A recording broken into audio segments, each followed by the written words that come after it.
ব্রাজিলের junior play খ্যাত এনরিকের এ কেমন কাণ্ড। সামাজিক যোগাযোগ মাধ্যমগুলোতে ট্রলের বন্যা। দর্শক, আর এমনই এক ঘটনা ঘটেছে আজ কোয়ার্টার ফাইনালে ব্রাজিল এবং উরুগুয়ের মধ্যকার ম্যাচে। কার্যত ম্যাচের এক পর্যায়ে বল চলে যায় এনরিকের পায়ে। তখন তিনি বল না রিসিভ করে উরুগুয়ের এক খেলোয়াড়কে ধাক্কা দিয়ে ফেলে দেন।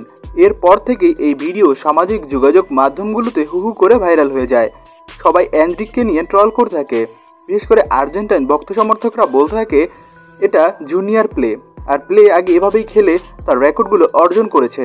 মূলত এনরিকের জন্য অনেকে প্লেকে অপমান করছে, কিন্তু ঠিক তার বিপরীত ঘটল একটু পরেই।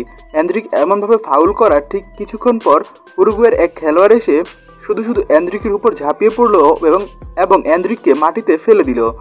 ঠিক তারপরেই রাফিনহা এসে আবার ওই খেলোয়াড়ের উপর ঝাঁপিয়ে পড়ে। এক পর্যায়ে ব্রাজিল উরুগুয়ে ম্যাচ যেন রণক্ষেত্র, রীতিমতো মারামারিতে পরিণত হয়ে গিয়েছিল। আজকের ম্যাচ পরিচালনা করার জন্য রেফারির রীতিমতো ব্যাগ পেতে হয়েছে, কারণ একটু পরপরই বাগবিতণ্ডায় জড়াচ্ছিল দুই দলের খেলোয়াড়েরা।